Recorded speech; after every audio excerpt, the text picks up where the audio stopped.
کہا خدا نے شفاعت کی بات محشر میں میرا مختار کوئی دوسرا نہ کرے،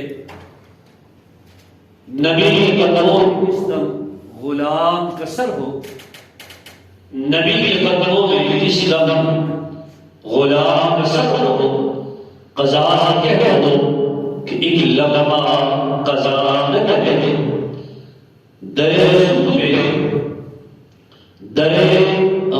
پہ ایسا کبھی نہیں دیکھا، در رسول پہ ایسا کبھی نہیں دیکھا، کوئی سوال کرے اور عطا نہ کرے، شعور نات بھی ہو، شعور نعت بھی ہو اور زبان بھی ہو ادیب، وہ آدمی نہیں ان کا حق ادا کرے، نہ کر سکتے صلی اللہ علیہ وسلم میں مدرسان جناب سناوی صاحب اور بھائی تشریف لے آئے آقا علیہ وسلم کی بارگاہ کے اندر اپنی حاضری پیش کر جناب سناوی صاحب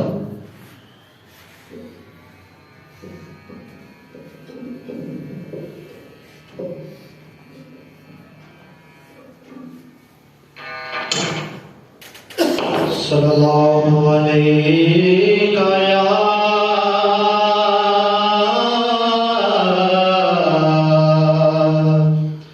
یا رسول اللہ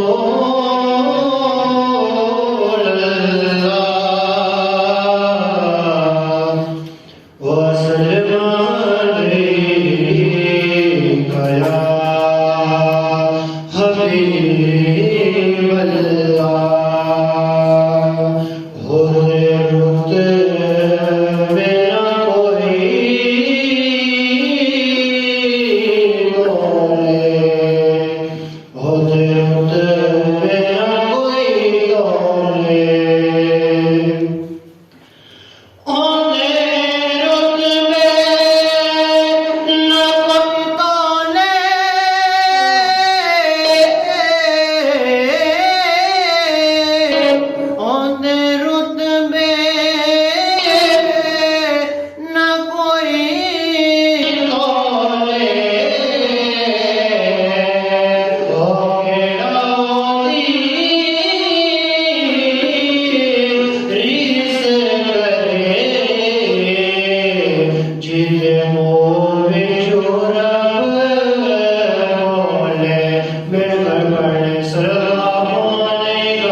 صدا کون نہ بھولا دم نظر ابھی زباں پر تیرا نام چل رہا ہے تیرا صدا سلامت آقا میرا کام چل رہا ہے تیرا صدا سلامت چھوڑ فکر دنیا کی چھوڑ فکر دنیا کی چل مدینے چلتے ہیں چھوڑ فکر دنیا کی اور چھوڑ فکر دنیا کی چل مدینے چلتے ہیں مصطفیٰ کی قسمت بدلتے ہیں مصطفیٰ کی اور کاش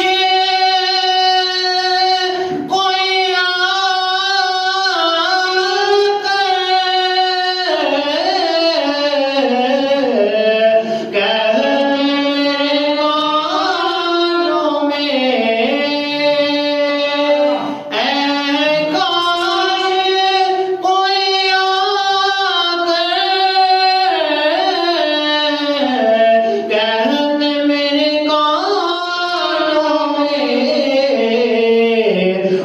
چل تجھ کو مدینے میں مصطفیٰ بلاتے ہیں چل تجھ کو مدینے میں مصطفیٰ بلاتے ہیں چھوڑ فکر دنیا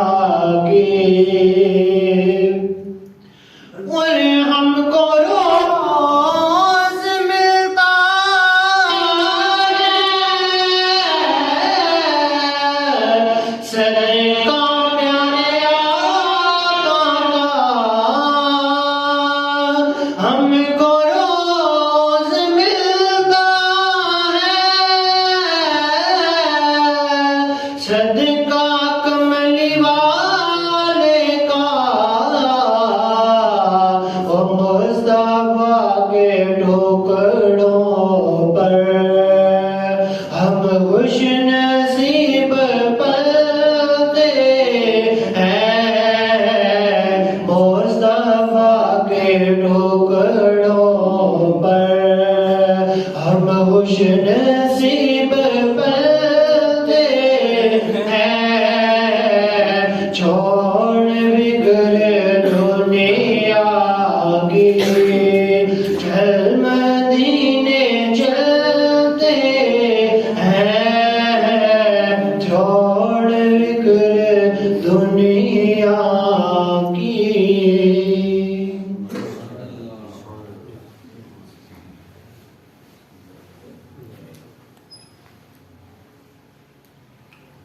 ایک جھلک دکھلا دو ایک جھلک دکھلا دو اے شاہ امم ایک جھلک دکھلا دو اے شاہ امم اب جان نکلنے والی ہے بیمار پہ ہو نظر کرم اب جان نکلنے والی ہے کچھ دل کا دھڑکنا باقی ہے کچھ دل کا دھڑکنا باقی ہے، بس کچھ من کا تڑپنا باقی ہے، بس آپ کے ہیں مطلوب قدم، اب جان نکلنے والی ہے، کچھ خوف نہیں ہے مرنے کا، کچھ خوف نہیں ہے مرنے کا، نہ کوچ جہاں سے کرنے کا، کچھ خوف نہیں ہے مرنے کا، نہ کوچ جہاں سے کرنے کا، دے دیجئے دید کہ وقت ہے کب، اب جان نکلنے والی ہے، ہو دل کی تمہیں دلدار تمہیں ہو دل بھی تمہیں دلدار تمہیں کونین میں ہو غمخوار تمہیں ہو دل بھی تمہیں دلدار تمہیں کونین میں غمخوار تمہیں ہے آپ کی یاد میں آنکھ بھی نم، اب جان نکلنے والی ہے، کچھ من کی باتیں کرنی ہیں،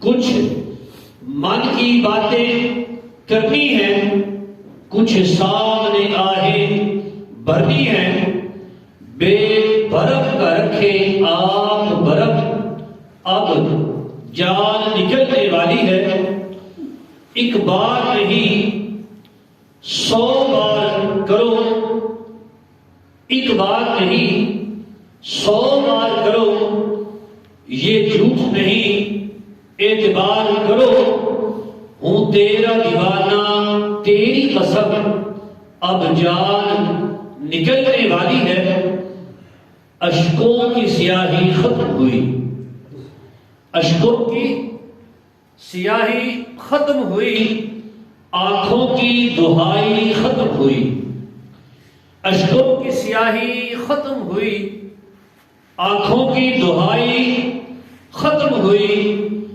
ہے خشک پڑا پلکوں کا قلم، اب جان نکلنے والی ہے آپ تو حاکم، ہیں آپ تو حاکم، حاکم کے بن آپ کے حاکم کوئی نہیں، ہیں آپ تو حاکم، حاکم کے بن آپ کے حاکم کوئی نہیں، حاکم کو سنبھالیے اے حاکم، اب جان نکلنے والی ہے۔ بلا تاخیر خطاب واسطے میں ملتوی صاحب ساڑھے علاقے کرنانا دی شان ساڑھی آن میری مراد حضرت علامہ مولانا قاری تجبر شہر نقیبی قاضی صاحب آپ مائک کی تشریف لیا کے اپنی مواعظ حسنت نال ساڑھے قلوب و اذہان منور فرمان حضرت علامہ مولانا قاری تجبر شہر نقیبی قاضی صاحب۔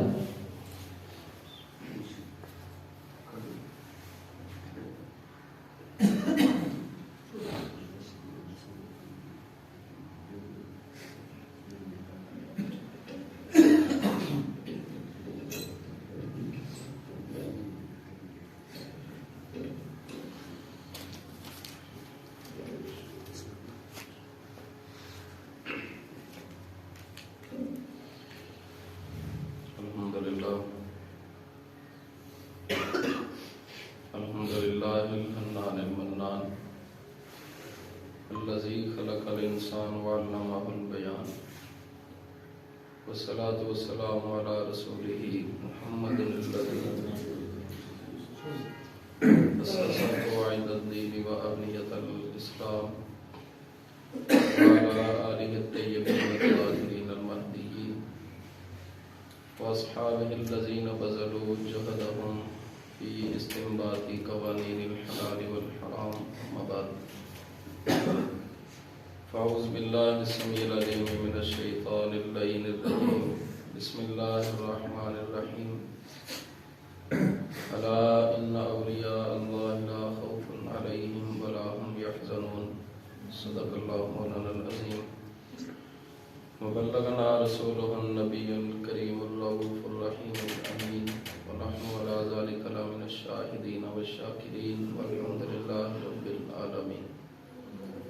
إن الله وملائكته يصلون على النبي يا أيها الذين آمنوا صلوا عليه وسلموا تسليما.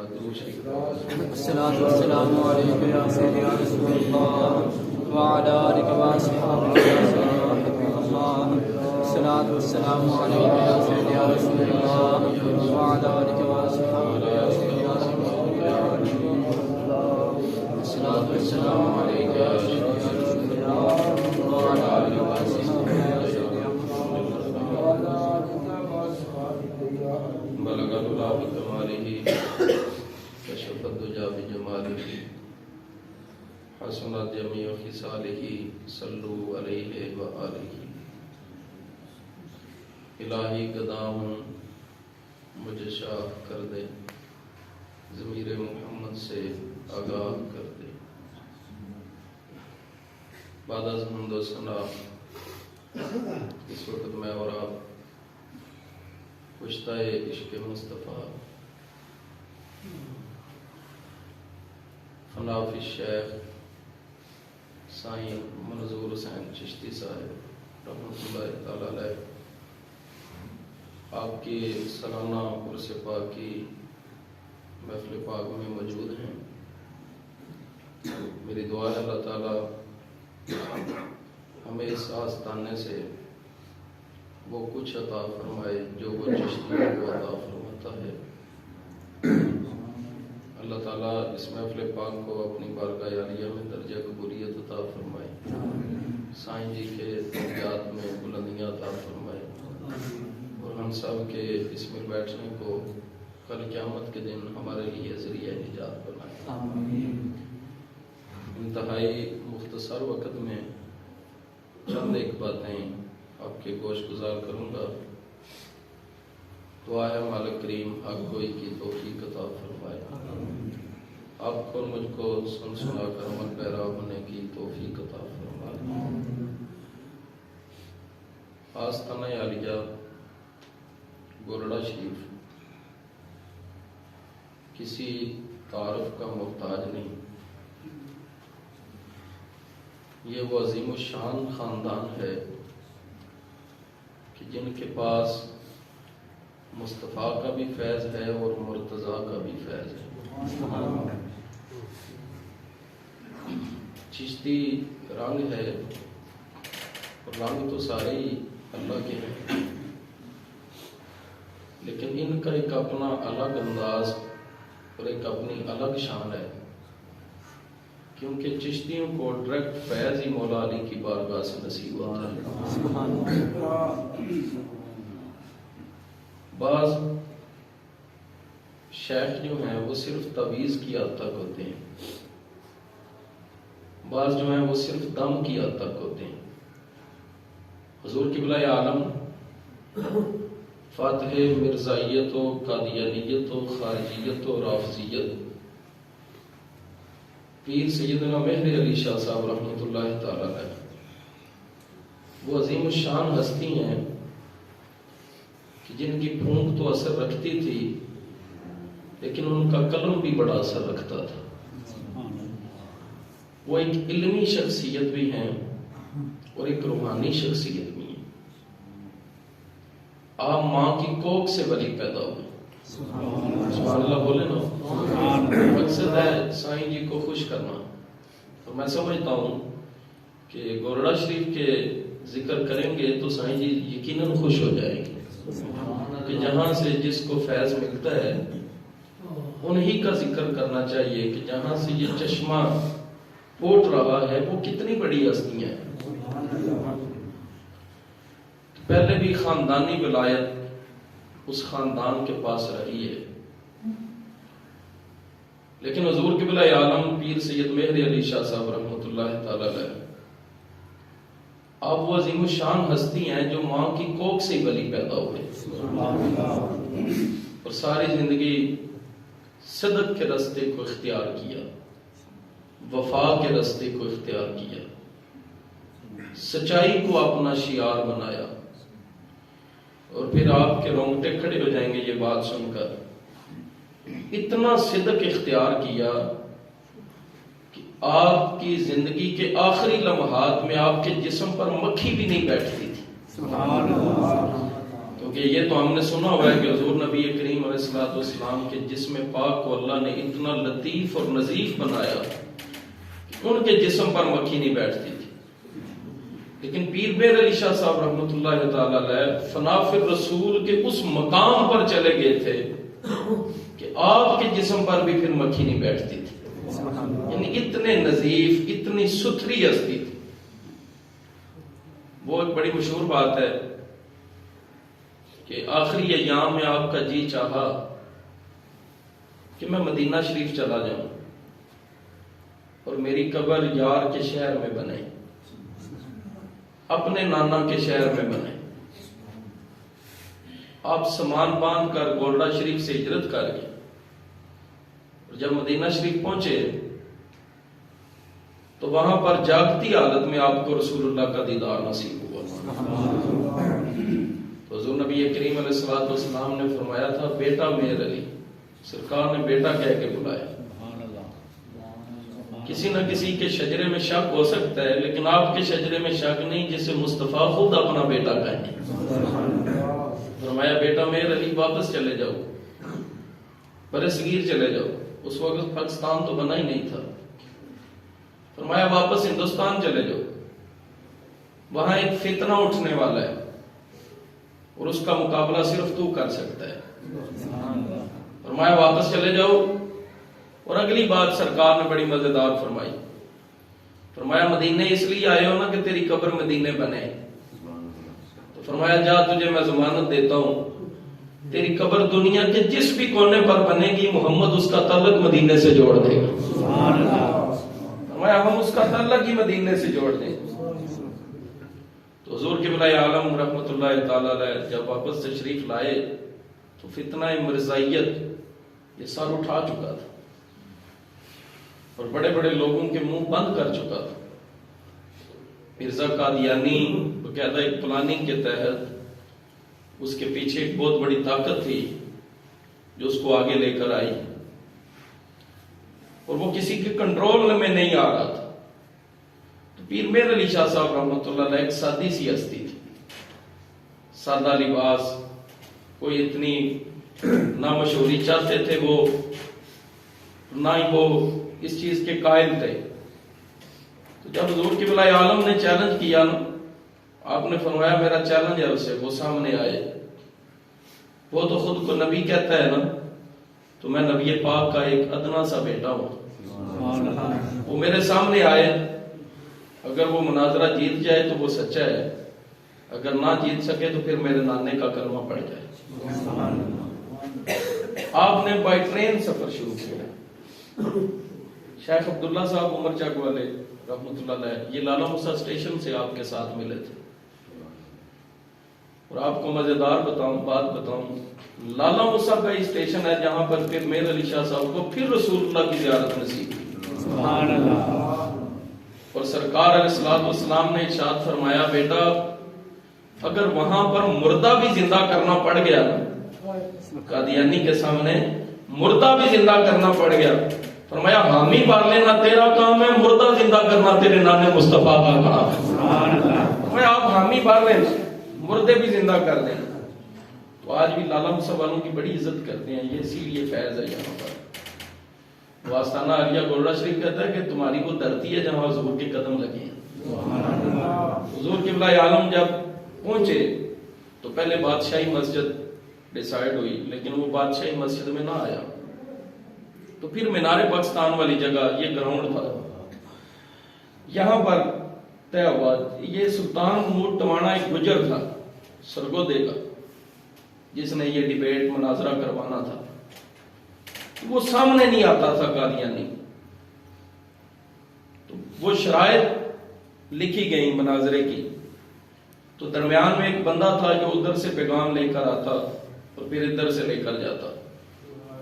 تو حضور قبلہ عالم پیر سید میر علی شاہ صاحب رحمۃ اللہ علیہ نے فرمایا کہ پہل وہ کرے گا. تو اس نے کہا کہ نبی کی سیرت پہ 7 ورقے لکھنے ہیں کہ نبی کی زندگی کیسی ہوتی ہے. جس نے پہلے لکھ دیے وہ جیت گیا. پیر میرے علی شاہ صاحب بیٹھے ہوئے تھے، آپ کے سامنے ٹیبل تھی، قلم دوات پڑا ہوا تھا.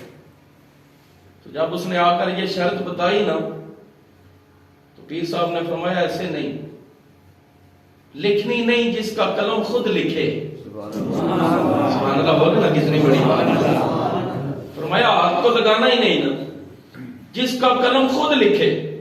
جب آپ نے اتنی بات کی نا تو قلم اٹھ کے ٹیبل پہ کھڑا ہو گیا. آپ نے قلم سے ارشاد فرمایا تو ٹھہر جانا، پہلے شرط مان لینے دے اسے. واپس جا کر اس نے بتایا کہ یہ شرط بدلی کر. پیر صاحب نے فرمایا جس کا قلم خود لکھے.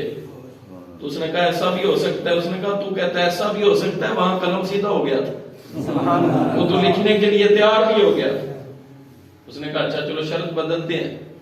اس نے کہا 2 نبینے لے آؤ، جس نے نظر دے وہ جیت گیا. جب یہ شرط بھی پیر میرے علی شاہ صاحب رحمۃ اللہ تعالی علیہ کے پاس پہنچی تو آپ نے فرمایا یہ بھی مجھے منظور نہیں. اسے شرم نہیں آتی نبی ہو کے ایسی شرطیں رکھتا ہے. فرمایا میں نبی پاک کا ایک ادنا سا غلام ہوں. وہ کہتا ہے نا 2 نبینے لے آؤ، جس نے نظر دے دی وہ جیت گیا. میرے علی کہتا ہے 2 مردے لے آؤ، جس نے زندگی دے دی وہ جیت گیا. میں میدان میں کے اندر 2 مردے لے آؤ. اس شرط سے بھی وہ بھاگ گیا. تو پھر آخری شرط جس کے لیے میں نے یہ ساری بات سنائی ہے، پیر صاحب نے فرمایا کہ وہ کسی بات پہ نہیں نہ آتا. میں سامنے بیٹھا ہوں، اسے کہو کہ میرے سامنے سے صرف گزر جائے. میرے سامنے سے صرف گزر جائے. جس کی نظر کی جلانی کا یہ عالم ہے، اس کے دل کی حالت کا عالم کیا ہو. یہ جو نظر ہوتی ہے نا، نظر اتنی طاقتور ہوتی ہے. میں نے اب وقت نہیں ہے کہ زیادہ لمبی بات کروں. دلی کا نا ایک بادشاہ ہو گیا، اس کا نام تھا فیروز، اور اس کا ایک لنگوٹیا یار تھا فتح. فیروز بڑا عاشق رسول آدمی تھا اور فتح بھی بڑا عاشق رسول آدمی. فیروز کے پاس ایک پتھر تھا جس کے اوپر کملی والے کی قدم کا نقش لگا ہوا تھا، اور وہ روزانہ تخت پر بیٹھنے سے پہلے نا اس نقش میں پانی پیتا تھا. پانی ڈال کر پی کر، وہ شراب پی کر نہیں بیٹھتا تھا، نقش میں پانی ڈالتا، وہ پیتا اور پھر تخت پر بیٹھتا تھا. فتح بڑا غریب آدمی تھا، لیکن ساری زندگی اس نے فیروز سے کوئی چیز نہیں مانگی. ایک دن فتح کو کسی نے بتایا کہ تیرے یار کے پاس وہ پتھر ہے جس کے اوپر حضور کے قدم کا نقش ہے. تو وہ فتح فیروز کے پاس آ گیا. فیروز بھی بڑا خوش ہوا کہ آج میرا لنگوٹیا میرے پاس ہے. تو فتح نے کہا ساری زندگی تجھ سے کوئی چیز تو نہیں مانگی؟ اس نے کہا نہیں مانگی. کہا آج اگر کوئی چیز مانگوں تو دو گے؟ اس نے سوچا غربت زیادہ ہوگی، پیسے مانگ لے گا، ہیرے جواہرات مانگ لے گا، کسی علاقے کی وزارت مانگ لے گا تو دے دیں گے، یار میرا. اس نے کہا دے دوں گا. فتح نے کہا وعدہ کرتے ہو دے دو گے؟ کہا وعدہ کرتا ہوں. انہیں کہا پتھر دے سر جی دیتے حسین دے نانے دے قدم دا نقش لگی، اور کچھ بھی نہیں چاہیے، نہ وزارت نہ مال و دولت. بستر لگا ہو جن کا تیری گلی میں آقا، تخت سکندری پر وہ تھوکتے بھی نہیں. کہا بس وہ پتھر چاہیے. وہ نا چھلانگ لگا کے تخت سے اٹھا. فیروز نے کہا تخت لے لے لیکن پتھر نہ مانگ. پتھر نہیں دوں گا. آج کل تو بندے کرسی نہیں نہ چھوڑتے. اس نے کرسی چھوڑ دی. کہا کرسی دیتا ہوں پتھر نہیں دیتا. فتح نے کہا تو نے وعدہ کیا تھا کہ جو میں مانگوں گا تو. اس نے کہا میں نے تو سوچا تھا تو کسی علاقے کی وزارت مانگ لے گا اور تو نے پتھر ہی مانگ لیا. تو فتح کی آنکھوں میں آنسو آ گئے. اس نے کہا صدارت کی کرسی پر بیٹھنے سے وہ مزہ نہیں جو مزہ اس نقش کو چومنے میں آتا ہے، کہ جہاں میرے آقا کا قدم لگا ہوا ہے اور جس پتھر نے حضور کا قدم چوما ہوا ہے. آخرکار بحث شروع ہوگی. نظر کی بات بتانے لگا. آخر میں یہ فیصلہ ہوا کہ ہم دونوں میں سے جو پہلے مر جائے گا نا، یہ پتھر اس کے سینے پہ رکھ کے دفن کر دیا جائے. ظاہری بات ہے جس قبر میں وہ پتھر ہوگا، جہنم کی جرت ہے ادھر منہ بھی کرے، یا سانپ کی جرت ہے ادھر، وہ تو بخشش کی ضمانت تھی. تو فتح نے کہا مجھے شرط منظور ہے، اور فیروز مروں گا تو پہلے میں ہی، مروں گا تو پہلے۔ فیروز نے کہا خودکشی کرنی نہیں، زندگی موت اللہ کے ہاتھ میں ہے، تجھے کیسے پتا ہے کہ پہلے تو مرے گا؟ انہیں کہا زندگی تے اللہ دے ہاتھ وچ ہے، باقی منو اپنے عشق تے پورا مان ہے، اپنی محبت پر یقین ہے کہ حضور خالی ہاتھ نہیں لٹائیں۔ خیر زندگی میں پہلی دفعہ فتح سواری پر بیٹھا، گھوڑی پر، اور اس نے کچوچھا شریف کی طرف منہ کیا۔ انڈیا کے اندر ایک بہت بڑی ہستی ہے، سید زادے ہیں، کچوچھا شریف کے ایک بزرگ ہوئے ہیں سید محمد اشرف رحمۃ اللہ تعالی علیہ۔ وہ مجذوب بزرگ تھے اور بڑے مقبول الدعا تھے، جسے دعا دے دیتے تھے اللہ قبول کر لیتا۔ جب ان کی درگاہ پر پہنچے نا تو دلی سے بڑا سفر ہے کچوچے کا، تو مریدوں نے باہر روک لیا۔ انہوں نے کہا تم اندر نہیں جا سکتے۔ اس نے کہا وجہ؟ کہا کہ آپ آج نا 3 دن ہو گئے حضرت حالت جذب میں، اور وہ ایک دیوار سے ٹیک لگا کے کھڑے ہیں، سامنے کی طرف دیکھ رہے ہیں، اور جو جاندار چیز ان کی نظر سے کے سامنے سے گزرتی ہے نا وہ مر جاتی ہے، یعنی ان کی نظر کا یہ عالم ہو گیا۔ تو فتح نے کہا پیچھے ہٹ جو، میں مرن ہی آیا ہوں، موت ہی تو چاہیے مجھے۔ انہوں نے کہا یہ زیادہ دیوانہ ہے، جانے دو اسے اندر۔ اس دیوار کے ساتھ ٹیک لگا کے نا وہ کھڑے تھے، اور فتح سامنے دیوار کے ساتھ جا کر کھڑا ہو گیا جدھر وہ دیکھ رہے تھے۔ جب کھڑا ہوا نا تو انہوں نے نظر جھکا لی، نظر جھکا کے فرمایا زدی بڑا ہے پر لاڈلا بھی بڑا لگنا، زدی بڑا ہے پر لاڈلا بھی بڑا ہے۔ فرمایا پتھر چاہیے تجھے؟ کہا جی حضور پتھر چاہیے۔ فرمایا کتنی دیر میں واپس دلی پہنچ جاؤ گے؟ کہا جی کوشش تو پوری کروں گا، زندگی میں پہلی دفعہ سفر کیا ہے۔ فرمایا جا دلی پہنچنا تیرا کام ہے، تیری عرضی اللہ کے بارگاہ میں پیش کرنا میرا کام ہے۔ عرضی پیش ہو جائے گی کہ تجھے موت چاہیے۔ جب وہ سواری لے کر وہاں سے نکلے نا واپس تو بڑی تیز دوڑائی، تو جیسے ایک گاؤں سے ہوتے دوسرے، دوسرے سے تیسرے، جب چوتھے 5ویں گاؤں پہنچے نا وہاں گلی میں ایک اور بزرگ بیٹھے ہوئے تھے۔ انہوں نے کہا گھوڑی نو اڈی مار، دعا عرشاں تے پہنچ گئی ہے، ان کی دعا عرش پہ پہنچ چکی ہے۔ تو خیر ابھی دلی سے وہ دور تھے کہ غنودگی طاری ہوگی جو موت کے وقت طاری ہوتی ہے، بے ہوشی طاری ہونے لگی۔ فتح کو سمجھ آ گئی میں دلی پہنچتا نہیں، اور ساتھ ہی اس کے دل میں یہ کام آیا کہ زندگی قربان کی ہے پتھر کے لیے، یہاں پر تو مجھے کوئی پہچانتا بھی نہیں، راستے میں اگر مر گیا لوگوں نے دفن کر دیا، تو میں نے تو زندگی قربان کیا پتھر کے لیے، تو پھر فائدہ کیا ہوگا؟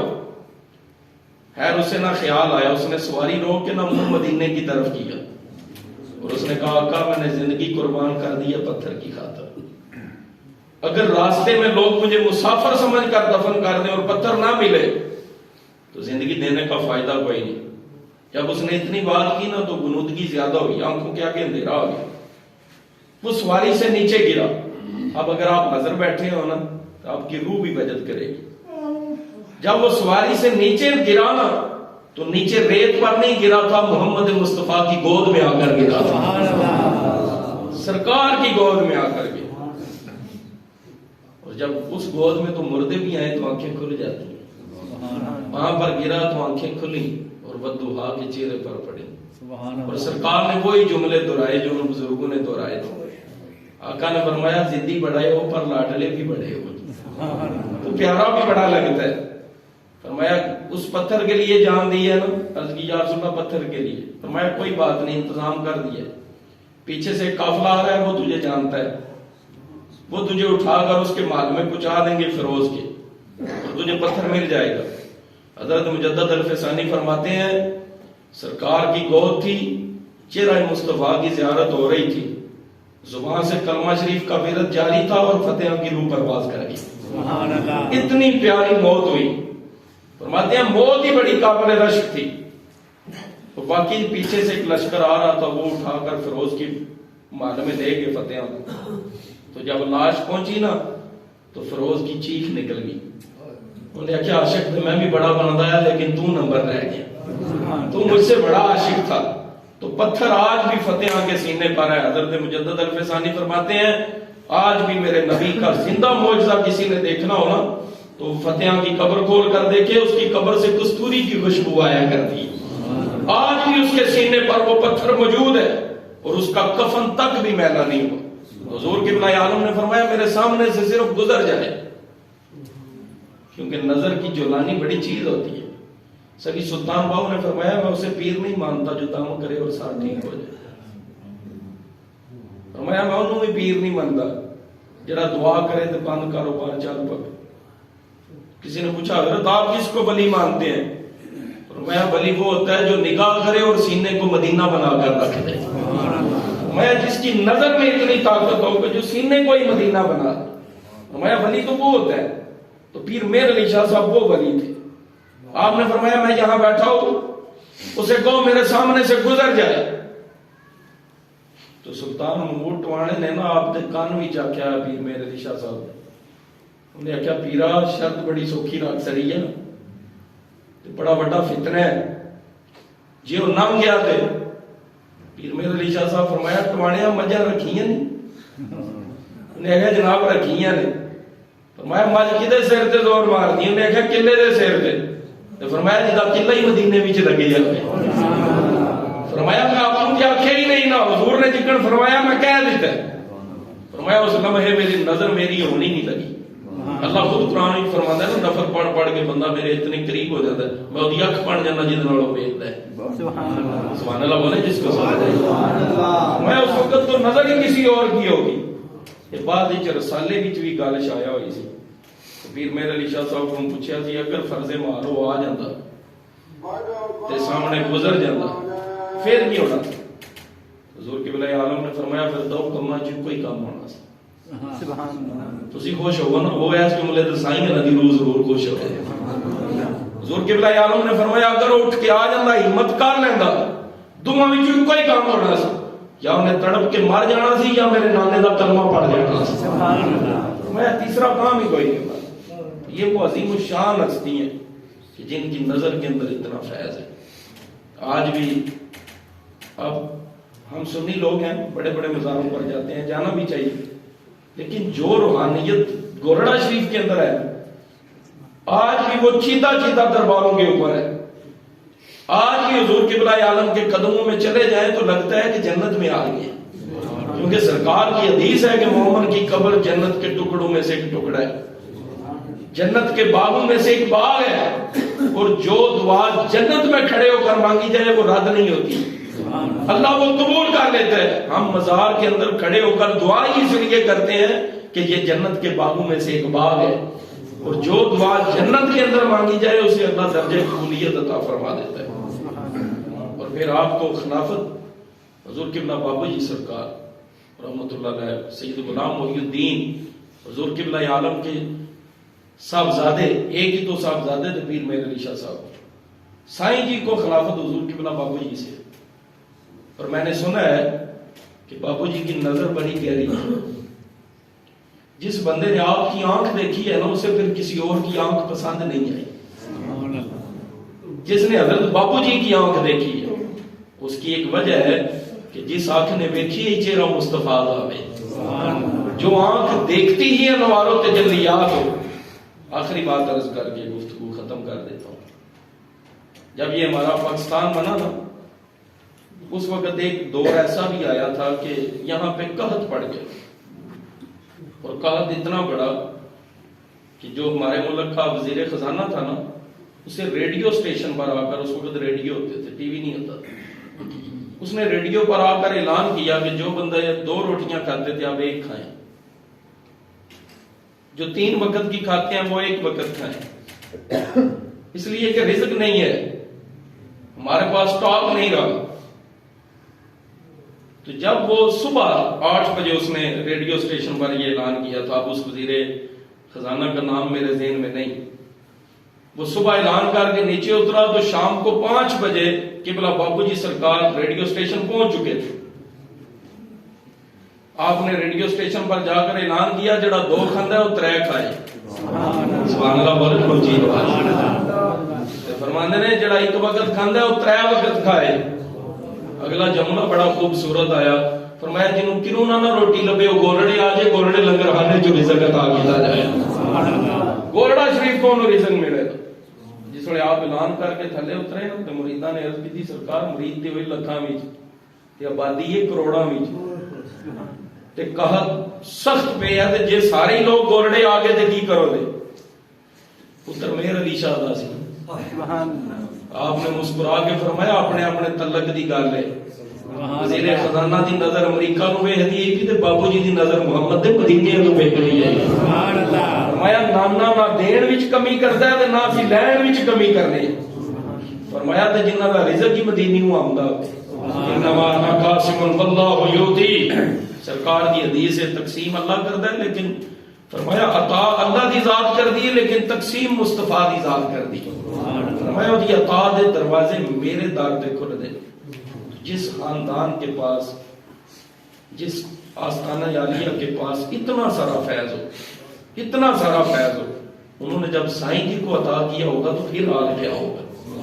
یعنی وہ والے نبی بھی ہیں، اولاد علی بھی ہیں، ان کی شانوں کا، ان کی عظمتوں کا کیا کہنا۔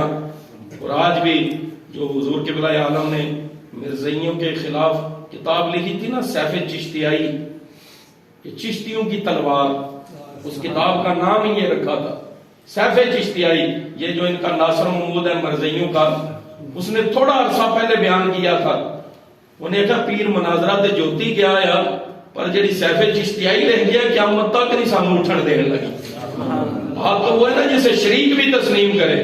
حضور قبلہ عالم نے مناظرہ جیتنے کے بعد بھی ایک کتاب ایسی لکھی، فرمایا قیامت تک بھی کوئی بندہ اعلان نبوت نہیں کر سکتا، میرے نبی اللہ کے آخری نبی اور سچے نبی ہیں، بس ان کے بعد نبوت کا دروازہ رب نے بند کر دیا ہے۔ اس واسطے حضرت ابو علی کلندر رحمت اللہ علیہ نے قدم تے کھلو کے 22 سال اللہ دی عبادت کی تھی۔ کتنا عرصہ؟ 22 سال۔ 22 سالوں بعد اللہ نے پوچھا مانگ کی منگنا ہے؟ انہوں نے کہا علی بنا سکتا کیا کیا علی بنا سکتا۔ اللہ نے فرمایا علی تے کوئی بنائے آیا، اور دوسرا محمد بنا، پھر علی بنا، پھر دوسری فاطمہ بنا، پھر حسن تے حسین بنا، پھر سارا کائنات کا نظام چینج کرا۔ اللہ نے فرمایا سے محمد بنا کے قلم ہی توڑ دیتا سی، بس اب کائنات میں دوسرا نہ نبی ہو سکتا ہے نہ علی ہو سکتا ہے۔ آپ نے عرض کی تھی کہ علی نہیں بنانا نا، پھر انہوں کو کر سکتا میرے جسم میں علی دی خوشبو آ گئی، میرے جسم میں علی دی، ایسے واسطے آپ نے بو علی کیا جاتا ہے کہ علی کی خوشبو والا۔ تو یہ وہ عظیم خاندان ہے جہاں سے قبلہ سائیں جی کو فیض ملا ہے۔ میری دعا ہے اللہ تعالیٰ اس آستانے کو تا قیامت آباد و شاد رکھے، اور جو چاہنے والے ہیں محبت رکھتے ہیں اللہ تعالیٰ انہیں اس آستانے سے بھی فیض نصیب فرمائے، اور آستانہ عالیہ گورڑا شریف سے بھی فیض نصیب فرمائے۔